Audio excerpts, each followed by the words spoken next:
Aham, halo semuanya. Selamat datang di channel Slime01. Sepertinya kalian sudah tahu bahwa channel ini membahas alur cerita manhwa. Bagi kalian yang sudah subscribe dan like, terima kasih. Terutama buat kalian yang sudah ngasih saran pembahasan alur cerita, aku ucapin terima kasih banyak. Tanpa buang-buang waktu lagi, mari kita mulai. Untuk kemarin kita sudah sampai sini. Ye Tian berhasil mengambungkan bakat ruang. Berkat bakat itu, Ye Tian kini bisa berteleportasi. Setelah menggabungkan bakat ruang ke tubuhnya, Ye Tian merasa sedikit kelelahan. Namun, ia senang karena prosesnya berhasil. Bakat ruang kini tersedia di dalam statusnya, lengkap dengan kemampuan teleportasi, persepsi ruang, jejak ruang, dan ruang portable. Ye Tian menyadari bahwa bakat ruang adalah salah satu bakat terkuat yang pernah ia miliki. Dengan penuh semangat, Ye Tian mencoba kekuatan barunya. Ia membentuk ruang portable berbentuk kubus dengan volume 125 meter kubik. Ruang penyimpanan miliknya sebelumnya hanya 30 meter kubik dan mudah untuk dicuri. Dengan ruang portable ini, barang-barang Ye Tian akan semakin aman. Ia memindahkan semua isi kantong ruang ke ruang portable dan tersenyum puas. Ayo looting lebih banyak lagi, serunya. Sementara itu, di luar goa, Yueling duduk santai sambil berjaga. Ye Tian keluar dari goa dan mendekati Yueling. Ia memandangi wajah Yueling yang benar-benar mirip dengan adiknya, Yeyu. Miripkan Yeyu, Ye Tian merasa penasaran apa yang sedang dilakukannya saat ini. Yueling buka matanya dan berkata, "Apa kau sudah menyesuaikan energimu?" Yueling kemudian berdiri dan mengembalikan pedangnya ke inventorinya. Ye Tian berterima kasih kepada Yueling yang telah menjaga goanya. Yueling ingin keluar dari Secret Realm secepat mungkin karena sudah mendapatkan apa yang ia inginkan. Ia bertanya apakah Ye Tian ingin ikut. "Sebenarnya aku masih mau merasakan Secret Realm ini. Mungkin aku akan keluar nanti saja," jawab Ye Tian. Mendengar itu, Yueling mengomel. "Kau tidak tahu tempat ini sangat berbahaya. Kalau kau sendirian, ini tidak semudah yang kau pikir." Ye Tian meyakinkan Yueling bahwa ia bisa melindungi dirinya sendiri. "Jangan khawatir," katanya. Ia menawarkan diri untuk mengantar Yueling menuju ke titik teleportasi. Yueling harus sampai di sana sebelum fajar. Dalam hati, Yueling merasa kesal dan berpikir keras bagaimana caranya agar Ye Tian mau keluar bersamanya. Setelah itu, keduanya berlari menuju lokasi titik teleportasi. Namun saat hampir sampai, mereka berhenti karena merasakan ada pertempuran tidak jauh dari sana. Ledakan terjadi di kejauhan. Yueling yakin bahwa mereka sedang merebutkan harta karun. Namun ia bingung siapa yang bertarung. Ye Tian yang melihat itu merasa senang karena ia ingin mencoba kekuatan barunya, yaitu bakat ruang dengan persepsi ruang. Ye Tian bisa merasakan dan melihat dari jarak jauh. Ia melihat ada dua orang yang sedang bertarung dan ada bis yang sudah mati di dekat mereka. Terus kenapa kedua orang ini bertarung padahal bis itu sudah mati? Gumam Ye Tian. Dari kejauhan terdengar suara Zhang Kai. "Harta karun itu milikku, cepat berikan," teriaknya. "Rusa itu sudah mati dan kau tahu siapa yang membunuhnya?" balas suara yang lain. Kedua orang itu kembali saling menyerang.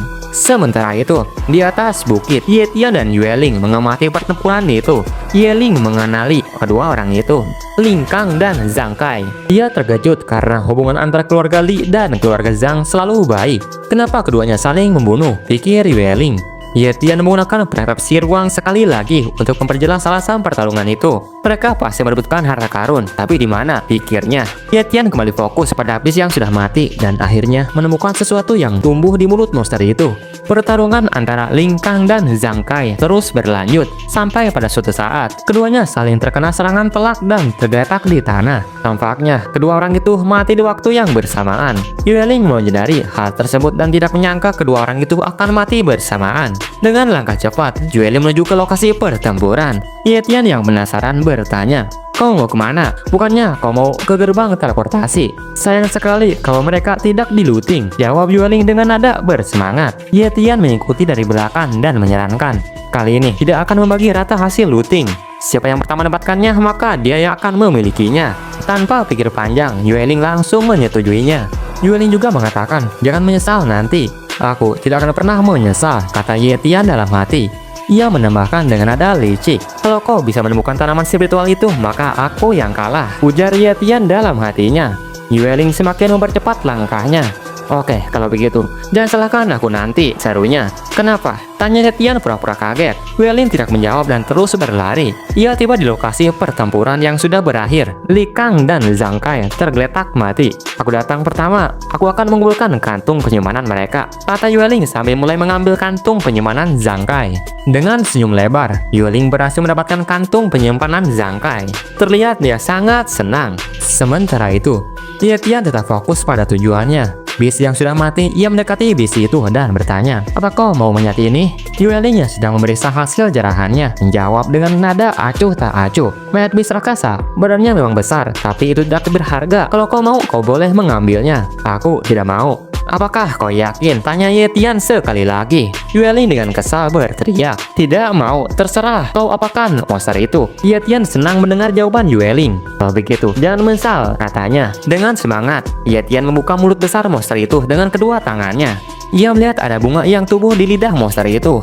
"Wow, aku beruntung sekali. Ada tanaman spiritual di mulutmu," seru Yueling yang langsung terkejut. Dengan nada penasaran, Yueling berkata, "Cepat tunjukkan tanaman spiritual itu padaku." Tian berpura-pura bingung dan bertanya, "Emangnya kenapa?" "Ini kan punya aku." Yueling melihat tanaman itu dan mengenali jenisnya. "Ini adalah Fire Spirit Talent Grass," serunya. Tian sudah menduga bahwa Yueling pasti mengetahuinya. "Apakah bunga ini sebegitu berharganya?" tanya Tian. Yueling menyuruh Tian berhati-hati terhadap bunga itu karena Tian sedang menggoyangkan tangannya. Dengan senyum lebar, Yueling bertanya, "Bagaimana kalau kita barter?" Tian kaget dengan tawaran dadakan itu. "Apa gunanya benda ini sampai-sampai keluarga Zhang dan keluarga Li saling bunuh untuk mendapatkannya?" tanya Tian. Yueling menjelaskan bahwa kemampuan bunga ini sangat sederhana, hanya memberikan bakat api. "Apakah kau tahu arti menambah satu bakat?" tanya Yueling. Dikatakan bahwa beberapa keluarga besar hanya memiliki beberapa bakat kultivasi tingkat yang sangat tinggi, tetapi mereka tidak memiliki bakat khusus. Jadi, talent tipe serangan tingkat atas seperti Fire Spirit Talent Grass ini sangat berharga bagi para keluarga. Dalam hati, Tian berpikir, "Aku mempunyai bakat kopi tanpa batas yang bisa mengkopi bakat milik orang lain. Jadi, tanaman ini jelas tidak berguna untukku." Yueling melanjutkan dengan berkata, "Sebenarnya, seorang Ancestor King level di keluargaku sangat membutuhkan bakat khusus. Kalau dia bisa mendapatkan Fire Spirit Talent Grass ini, maka kemampuan bertarungnya akan semakin meningkat." Tian memahami situasi Yueling. "Karena kau sangat menginginkannya, kuberikan saja padamu," kata Tian dengan tulus. Yueling kaget saat Tian memberikan tanaman spiritual itu kepadanya. "Tentu saja, aku tidak memerlukannya. Adikku pun juga tidak. Bunga itu lebih berguna untukmu," tambah Tian. Yueling ragu-ragu untuk menerima pemberian itu. Setelah memberikan Fire Spirit Talent Grass kepada Yueling, Tian berbalik dan berniat mencari harta karun lain. Siapa tahu ada yang lebih berharga. Yueling melihat kepergian Tian dan berpikir, "Inilah manusia. Sebagian orang melihat benda ini sangat berharga sampai mempertaruhkan nyawa mereka untuk mendapatkannya. Tapi bagi sebagian orang benda ini biasa saja dan memberikannya begitu saja." Tian memang bukan orang biasa, gumam Yueling. Nah, sebenarnya Tian memiliki ide lain. Benda itu memang tidak ada gunanya baginya. Jadi ia memberikannya ke Yueling agar Yueling berhutang budi padanya. Dengan begitu mungkin Tian mendapatkan diskon lebih besar saat berbelanja di material pavilion. Singkat cerita, setelah itu keduanya sampai di lokasi pintu teleportasi untuk keluar dari Secret Realm. Yueling bertanya apakah Tian yakin tidak ikut pulang. "Aku masih mau di sini," jawab Tian. Yueling pasrah mendengar jawaban Tian. "Kalau begitu, kantung penyimpanan dan Heavenly Soul Flower ini untukmu. Aku akan berikan satu lagi untukmu. Bagaimanapun, aku tidak bisa mengambil barangmu tanpa membayar apapun," kata Yueling sambil memberikan hadiah tambahan kepada Tian. Tian menerima pemberian itu dan berterima kasih. Yueling menasihati Tian agar berhati-hati karena dalam beberapa hari terakhir bulan ini akan ada lebih banyak bahaya di dekat titik teleportasi. Tian mengangguk mengerti. Yueling berpamitan dan akan pergi lebih dulu. Ia mengingatkan Tian, kalau bertemu orang dari keluarga Yun, pastikan jangan memprovokasi mereka dan cobalah untuk menghindar. Ada beberapa expert king level di keluarga mereka dan tidak baik untuk memprovokasi keluarga Yun. Tian merenung mendengar nama keluarga Yun. Salah satunya adalah King Yun He. "Aku akan menunggumu di luar," ucap Yueling. Tian melambaikan tangan ke arah Yueling yang sudah melompat menuju pintu teleportasi. Yueling tahu bahwa sebentar lagi Tian pasti akan meninggalkannya dari segi kekuatan. Oleh karena itu, ia harus berlatih lebih keras lagi. Kalau tidak, Tian akan jauh di depannya. Yueling berpikir seperti itu. Padahal kenyataannya jelas-jelas Tian lebih kuat. Setelah Yueling keluar dari Secret Realm, Ye Tian berkata penghalang itu sudah pergi. Sekarang waktunya bersenang-senang. Ia tidak akan menahan dirinya lagi dan mulai menjelajahi tempat misterius ini. Sementara itu, di dunia luar, terlihat ada gejolak energi di portal. Baru 2 hari dan sudah ada orang yang ingin keluar, ujar salah satu dari mereka. Saat itu, seseorang terjatuh dengan sangat keras. Orang-orang di sekitar portal penasaran apakah orang ini memiliki banyak harta karun. Namun mereka tahu orang ini keluar setelah 2 hari saja.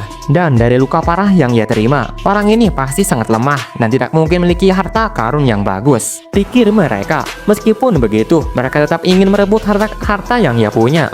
Ternyata orang yang keluar dari portal itu adalah Yueling. Ia keluar dalam kondisi yang sangat mengenaskan, dengan banyak sekali luka di tubuhnya. Saat itu, seorang lelaki tua yang mengenal Yueling bergegas menuju ke sana. Ia bertanya-tanya mengapa Yueling berakhir seperti ini dan apa yang sebenarnya terjadi di dalam sana. Apa yang terjadi padamu? Tanya orang tersebut. Yueling bangun dan sadar dengan nada lemah. Ia berkata, kita pulang saja dulu. Setelah Yueling memutuskan untuk keluar dari Secret Realm dan meninggalkan Ye Tian di dalamnya, ia muncul di luar dengan luka parah di sekujur tubuhnya. King Yuanhee yang sedang berada di atas gedung melihat kedatangannya dan mengenali Yueling sebagai junior dari keluarga Yue. Melihat luka parah yang diderita Yueling, King Yuanhee yakin bahwa ia keluar dengan paksa karena serangan miss yang ganas dan tidak berhasil menemukan harta karun apapun. Dia yakin Yueling tidak membawa sesuatu yang berharga. Dengan tawa lebar, King Yuanhee menantikan kemunculan warrior lain di dalam Secret Realm. Sepertinya ia berencana untuk merampas apapun yang dibawa oleh orang-orang yang keluar dari sana. Sementara itu, di pusat perdagangan, seorang pria tua sangat terkejut melihat kondisi Yueling. Dia tahu bahwa luka Yueling hanyalah luka kulit biasa, bukan luka yang separah itu. Ia bertanya kepada Yueling apa yang sebenarnya terjadi. Yueling menjelaskan bahwa ada banyak monster yang menunggu di dekat pintu keluar Secret Realm. Dengan berpura-pura terluka parah, ia ingin membuat mereka berpikir bahwa ia dipaksa keluar dan tidak membawa apapun. Pria itu akhirnya memahami rencana Yueling. Setelah minum ramuan penyembuh, Yueling pulih total. Pria tua itu bertanya apakah Yueling berhasil menemukan harta karun. Yueling menjawab dengan bangga dan memperlihatkan Fire Spirit Talent Grace yang berhasil ia dapatkan. Pria itu sangat kaget melihat Yueling mendapatkan harta karun yang begitu luar biasa. Paman Bin, aku mau meminta bantuanmu, kata Yueling kepada pria itu yang ternyata bernama Paman Bin. Memasukkan Fire Spirit Talent Grace ke inventory dan berjalan menjauh. Kau menemukan Fire Spirit Talent Grace. Itu adalah pencapaian yang bagus untuk keluarga Yue. Katakan bantuan seperti apa yang kau inginkan, tanya Paman Bin. Aku hanya minta satu hal. Aku ingin bertemu dan melihat akses store-ku, jawab Yueling. Paman Bin sangat kaget mendengar permintaan Yueling. Aku tahu aku masih junior. Aku tidak akan bisa bertemu dengan akses store. Tapi masalah ini sangat penting bagiku. Aku berharap Paman Bin bisa membantuku, pinta Yueling. Paman Bin memuji keberanian Yueling. Meski begitu, Paman Bin terlihat ragu. Yueling berkata lagi, kalau aku tidak bisa menemui akses store, aku tidak akan memberikan Fire Spirit Talent Grace ini. Aku bahkan akan menghancurkannya, ancam Yueling. Paman Bin kaget dan bertanya, apakah tidak bisa ditawar? Yueling bersikeras hanya ingin bertemu dengan akses store. Paman Bin menghela napas dan mengatakan, oke, aku akan mengaturnya. Setelah itu, di sebuah rumah megah, terlihat Yueling keluar dari sebuah ruangan hanya dengan handuk yang menutupi tubuhnya. Ia sangat senang karena sudah lama tidak mandi air hangat. Yueling melihat langit malam dan penasaran apa yang sedang dilakukan Ye Tian di dalam sana. Sementara itu, di sisi lain, Ye Tian tampak asyik mengalahkan monster dengan belatinya. Ia bahkan merasa bosan karena tidak ada monster yang benar-benar pandai bertarung. Berbagai jenis monster dengan ukuran berbeda telah dikalahkan, maksudnya dibantai. Scene berganti lagi, kembali ke dunia luar. Seorang wanita mengetuk pintu kamar Yueling. Ia memberitahukan bahwa Paman Bin menyuruh Yueling datang ke ruang tamu. Dengan wajah semeringah, Yueling keluar dari kamarnya. Di kediaman Yue Access Store, anggota keluarga Yue bernama Yue King memuji Yueling karena berhasil mendapatkan Fire Spirit Talent Grace. Katakan, hadiah apa yang kau inginkan? Tanya Yue King. Yueling terlihat mengepalkan tangannya untuk memperkuat dirinya. Dengan nada penuh keyakinan, ia menjawab, aku mau memahami monumen pencerahan. Paman Bin terkejut mendengar permintaan Yueling. Monumen pencerahan adalah fondasi keluarga Yue. Bahkan dirinya sendiri tidak memenuhi syarat untuk mempelajarinya. Permintaan Yueling terlalu berlebihan. Yueling berlutut dan berkata, aku seorang junior mendapatkan 6 Heavenly Soul Flower di Secret Realm, dan aku akan memberikan semuanya untuk para murid di keluarga Yue. Tapi aku berharap ancestor memenuhi permintaanku. Yue King menikmati tehnya. Aura monumen pencerahan akan menghilang dan beberapa kesempatan untuk mendapatkannya pencerahan sudah lama diatur. ganti permintaanmu, ucapnya. Ucap Yue King. Yue Ling dengan nada sangat yakin mengatakan, hanya ini permintaanku dan aku tidak tertarik pada hal lainnya. Yue King menatap Yue Ling dengan tajam dan mengeluarkan aura kuatnya. Aura yang sangat kuat itu membuat Yue Ling tidak siap dan terlempar keluar dari ruangan. Paman Bin sangat kaget dengan tindakan Yue King. Kau berani tawar-menawar denganku? Yue King berdiri dan berjalan mendekati Yue Ling. Yue Ling mencoba berdiri. Tidak masalah, seberapa banyak pun aku berkultivasi. Mungkin aku hanya bisa mencapai ke level Great Master. Aku tidak bisa menerima itu. Aku mau menjadi lebih kuat. Ucapnya dengan penuh tekad. Yue King memanfaatkan kekuatannya untuk bisa terbang. Lancang, serunya. Yue Ling merasakan tubuhnya ditekan oleh sesuatu. Ia berusaha menahannya dan baru menyadari bahwa ia sudah merasakan tekanan dari orang yang sudah berada di level King. Paman Bin berlari keluar dan berlutut meminta maaf. Yue Ling masih muda dan impulsif. Tolong ampuni dia, pintanya. Yue Ling mengatakan kepada Paman Bin bahwa ini bukan urusannya. Dengan sekuat tenaga, Yue Ling berdiri dan melawan tekanan dari Yue King. Aku harus mempelajari monumen pencerahan, serunya. Yue King kaget melihat Yue Ling bisa melawan tekanannya. Ia menghibaskan tangannya dan tekanan yang sebelumnya disebarkan mulai menghilang. Yue Ling terjatuh lagi, tetapi ia sadar bahwa tekanan Yue King sudah menghilang. Terima kasih atas ampunanmu, Ancestor, ucapnya. Yue King mengeluarkan sesuatu. Keluarga mempunyai aturan dan aku tidak akan melanggarnya. Ini adalah token pribadiku dan dengan ini kau bisa pergi ke monumen pencerahan, kata Yue King sambil menyerahkan token itu kepada Yue Ling. Yue Ling menerimanya dengan senyuman senang. Setelah itu, di kediaman Yue di sore hari, Ancestor Yue Ling mengirimkan 6 Heavenly Soul Flower dan Fire Spirit Talent Grass ke sebuah meja. Paman Bin berjalan ke meja untuk meletakkannya. Ia pun bertanya kenapa Ancestor berubah pikiran dan akhirnya menyetujui Yue Ling untuk pergi ke monumen pencerahan. Ancestor menjawab sambil menyirami tanaman kesayangannya. Aku menyukai sifat keras kepala Yue Ling. Aku seperti melihat diriku sendiri waktu muda, ucap Ancestor.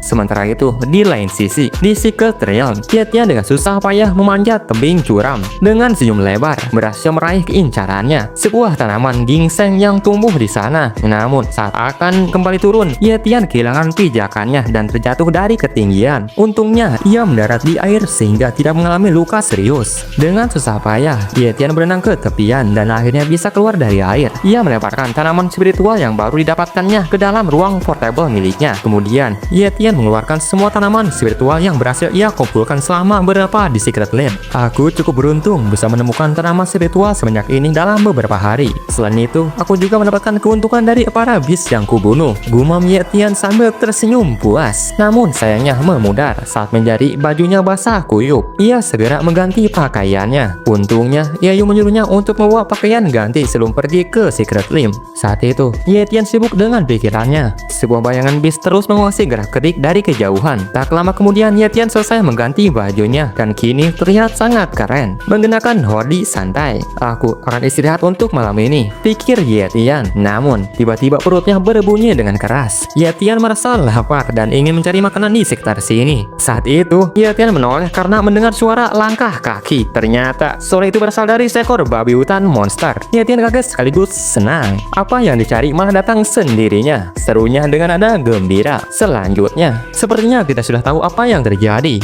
Asap mengapul di udara. Tian telah membanggang daging babi hutan itu untuk disantap. Kualitas dagingnya ternyata bagus, sangat enak, puji Tian sambil menikmati makanannya. Namun tiba-tiba sesuatu dengan cepat melompat mendekati Tian. Seekor tikus berwarna merah merebut daging di tangannya dan langsung melarikan diri. Tian sangat kaget dan marah. Dagingku, serunya. Dengan cepat, Tian mengejar tikus yang berani mencuri dagingnya. Padahal, masih ada lebih banyak daging yang tersisa. Tapi Tian terus mengejar tikus itu. Setelah beberapa saat, Tian berhasil menemukan tikus pencuri itu. Tikus itu sedang asyik menikmati daging panggang milik Tian dengan geram. Tian mengenali sistem tikus itu menggunakan bakat kopinya. Nama monster ini adalah Purple Golden Red dan ia memiliki talent pencari harta karun tingkat atas. Tentu, pas mengetahuinya, Tian semeringah, tersenyum semeringah. Tanpa pikir panjang, Tian melompat dari belakang tikus merah itu. Ia senang akhirnya bisa mendapatkan pencuri dagingnya. Namun tanpa disangka, tikus itu dengan cepat menghindar dengan gerakan yang lincah. Ia pandai menghindar tangkapan Tian dan melompat dari satu pohon ke pohon lain. Tian kembali berdiri dan semakin bersemangat untuk menangkap tikus itu. Mau lari kemana? Serunya. Ia menggunakan talent ruang teleportasi. Sebuah portal merah muncul di depan tikus itu, membuatnya kaget. Sontak tikus itu terkejut. Berkat itu, Ye Tian berhasil menangkapnya. Ye Tian terlihat sangat senang berhasil menangkapnya. Saat itu, sebuah suara terdengar. "Lepaskan aku, dasar manusia bodoh." Ye Tian sangat kaget karena itu adalah suara perempuan. Ternyata yang ia tangkap bukanlah tikus biasa. Tikus itu menyebut Ye Tian orang aneh dan mempertanyakan apa yang dilihat Ye Tian darinya. Dengan nada kejam, Ye Tian mengatakan ingin membuat barbecue daging tikus sambil mengarahkan pisaunya ke arah tikus merah itu. Tikus itu langsung mengatakan, "Aku akan menjadi anak buahmu," dengan nada ketakutan. Setelah itu, Ye Tian menggunakan skill Leg of the Soul pada tikus itu, teknik penjinak hewan atau membuat kontrak dengan hewan. Skill itu berhasil dilakukan Ye Tian. Kemudian, Ye Tian memberikan nama untuk tikus itu, terinspirasi dari warna yang ungu. Ia menamainya Mu Kyozi. "Mulai sekarang, namamu Mu Kyozi," ucap Ye Tian. "Baik, Master," jawab Kyoji. Purple Golden Red jenis Kyoji memiliki treasure hunting talent yang sangat berguna bagi Ye Tian. Yueling pernah mengatakan bahwa hal paling berharga dari Secret Limb ini adalah Vital Energy Stone Vein yang diincar oleh keluarga Yun. Ye Tian tahu keluarga Yun sangatlah kuat, namun karena sekarang ia memiliki Kyoji, Ye Tian mungkin bisa mencoba mengincar harta tersebut. Ia bertanya kepada Kyoji, apakah ia tahu di mana letak Vital Energy Stone Vein? Kyoji menjawab, "Tentu saja. Aku memiliki top treasure hunting talent, jadi aku bisa merasakan lokasi Vital Energy Stone Vein dengan jelas." Ye Tian sangat senang mendengarnya. "Kalau begitu, ayo kita ke sana sekarang juga," serunya bersemangat. Kyoji menuruti semua perkataan tuan barunya. Setelah itu, Kyoji langsung naik ke pundak Ye Tian. Ye Tian meminta maaf dalam hati kepada Yueling yang memperingatnya untuk tidak berurusan dengan keluarga Yun. Singkat cerita, beberapa waktu kemudian, Kyoji berkata kepada Ye Tian, "Vital Energy Stone Vein ada di dekat, tapi aku mencium bau manusia. Sepertinya benda itu ada pada orang lain." Ye Tian kaget mendengar kabar itu. Ternyata ada orang lain yang lebih dulu sampai dan menemukan harta karun itu. Dengan cepat, Ye Tian menggunakan talent ruang spesial perfection untuk mengetahui apa yang terjadi di lokasi tersebut. Dengan talent ini, Ye Tian bisa melihat jauh ke depan. Ia melihat adanya pertarungan sengit dan banyak mayat berlimpangan di sana. Tanpa ragu, Ye Tian menggunakan teleportasi untuk bisa lebih cepat sampai dan mengemamkan lokasi yang tepat. Setelah berteleportasi, Ye Tian sampai di sebuah bukit. Ia keluar tanpa ada yang menyadarinya dan berlari ke puncak bukit. Ye Tian bersembunyi di balik batu yang cukup besar dan mengintip ke bawah. Ia melihat bahwa pertarungan di sana masih belum selesai. Di bawah sana, seorang menggunakan Eight Forbidden Spell, Collapse of the Stone. Sesuai dengan nama spellnya, muncul batu-batu yang terbang dan menghantam para warrior di sana. Para warrior itu tidak bisa menahan serangan batu tersebut dan tewas seketika. Seorang laki-laki tertawa senang melihat para warrior yang berjatuhan. "Kena kau," serunya. Ia menyiapkan tendangannya ke arah pengguna sihir itu. Namun, pengguna sihir itu menggunakan skill lain, The Earth Rush. Muncul lingkaran sihir di bawah tongkatnya. Laki-laki yang akan menendang tadi kaget saat ada tanah yang menjulang naik ke atas tubuhnya. Tanpa bisa menghindar, tubuhnya tertusuk serangan tanah itu. Ia terjatuh dipastikan tewas. Tiba-tiba, seseorang menguji kekuatan pengguna sihir itu. Orang yang memakai sempak itu berkata, "Ini seperti yang kubayangkan dari mantan jenius keluarga Hei. Kau sudah membunuh banyak orang dari keluarga Yonku." Saat mereka bercakap itu, terungkap ternyata nama orang ini Hei Lianbi. Hei Lianbi memiliki bakat kultivasi top level, bakat insting talent tingkat menengah, bakat kecepatan tingkat dasar, dan bakat bumi tingkat atas. Sedangkan orang yang memakai cangcut itu mengeluarkan senjata dan berkata, "Selanjutnya, aku akan bermain denganmu," ucapnya. Terkonfirmasi, ternyata nama perempuan itu bernama Yun Feng. Ia memiliki bakat kultivasi top level, bakat pedang angin tingkat atas, dan bakat kecepatan tingkat dasar. Ia berasal dari keluarga Yun, satu ras dengan King Yun Hee. Yun Feng berkata, "Semua harta karun di sini adalah milik keluarga Yun." Ia berlari maju menyerang Hei Lianbi. "Kalau begitu, ayo kita buktikan siapa yang terkuat," balas Hei Lianbi. Terlihat ia tidak takut sedikit pun. Ia menggunakan Earth Forbidden Spell, Vajra Jet. Muncul tanah-tanah bergelembung yang naik. Yun Feng mengeluarkan energi ungu di tubuhnya dan menggunakan Wind Crack and Tenacity Slash. Dengan tebasan pedangnya, Yun Feng berhasil menghancurkan teknik milik Hei Lianbi. Hei Lianbi kaget melihat Yun Feng menghantam Wind Talent dengan senjatanya dan bahkan tekniknya dengan mudah terbelah. Yun Feng yang tidak berhenti menyiapkan kakinya untuk menyerang. Kaki itu sampai di depan muka Hei Lianbi yang masih kaget. Tanpa bisa menghindar, Hei Lianbi langsung terlempar saat terkena tendangan itu. Hei Lianbi menabrak batu, namun dengan sigap ia langsung menggunakan skillnya Collapse of the Rock and Drain. Muncul lingkaran sihir besar yang berada di tepat di wajah Yun Feng. Yun Feng terkaget-kaget melihat lingkaran sihir itu. Setelahnya muncul batu-batu yang mulai terbang ke arahnya. Yun Feng menepis semua batu itu dengan pedangnya. Apakah hanya ini kemampuanmu? Tanya Yun Feng dengan nada meremehkan. Sementara itu, Hei Lianbi menggunakan skillnya sekali lagi. Yun Feng dan Hei Lianbi berhadapan dalam pertarungan sengit. Hei Lianbi dengan tongkat sihirnya melancarkan Fall from the Sky, sebuah teknik elemen bumi tingkat tinggi yang menciptakan hujan batu besar dari langit. Yun Feng terkejut namun gesit, berhasil menghindari serangan mematikan itu dengan memanfaatkan kecepatan alaminya. Sekarang giliran Yun Feng menyerang. Ia menggunakan Wind Blade, mantra angin yang menghasilkan tebasan angin berkecepatan tinggi. Serangan itu menghantam Hei Lianbi, membuat terhuyung mundur. Namun Hei Lianbi masih bertahan, bertekad melindungi gua di belakangnya, tempat Stone of Vitality berada. Ia mengaku telah menghabiskan 10 tahun untuk menemukannya dan tidak akan menyerahkannya kepada siapapun begitu saja. Sementara itu, di atas bukit, Ye Tian mendengar tentang Stone of Vitality. Ia mencoba menggunakan persepsi spesialnya untuk melihat ke dalam gua, tetapi tidak berhasil. Ada semacam penghalang yang menghalangi pandangannya, dan itu membuatnya semakin penasaran. Yun Feng mendengar tekad Hei Lianbi, mencibir, menghinanya, kemudian mengeluarkan tanaman dari impetesinya. Ternyata tanaman itu adalah Spirit Tempering Grass, harta karun yang bisa meningkatkan bakat. Ia sebenarnya enggan menggunakannya karena dikatakan ada efek samping yang berbahaya jika dikonsumsi langsung tanpa pengelolaan yang tepat. Namun dalam situasi ini, ia bersedia mengambil resiko. Hei Lianbi terkejut melihat Yun Feng memakan Spirit Tempering Grass itu. Ia Tian di atas bukit juga kaget melihatnya, tahu bahwa mengonsumsi tanaman itu secara langsung bisa menyebabkan tubuh seorang meledak. Yun Feng setelah memakan tanaman itu merasakan sakit yang luar biasa saat pembuluh darahnya menonjol dan tekanan darahnya melonjak. Ia berteriak keras, campuran antara rasa sakit dan atraksi. Tiba-tiba energi ungu meledak dari tubuh Yun Feng, menciptakan hembusan angin yang kuat. Lianbi tercengang melihat Yun Feng masih berdiri tegak dan menyadari bahwa bakat kultivasi Yun Feng telah meningkat ke tingkat transcendent. Yun Feng tertawa, puas dengan hasil yang diperolehnya dari mengonsumsi Spirit Tempering Grass. Sepertinya cukup sampai situ aja. Next kita lanjut lagi. Sampai jumpa di next episode. Goodbye, sampai jumpa, sampai ketemu. Dadah.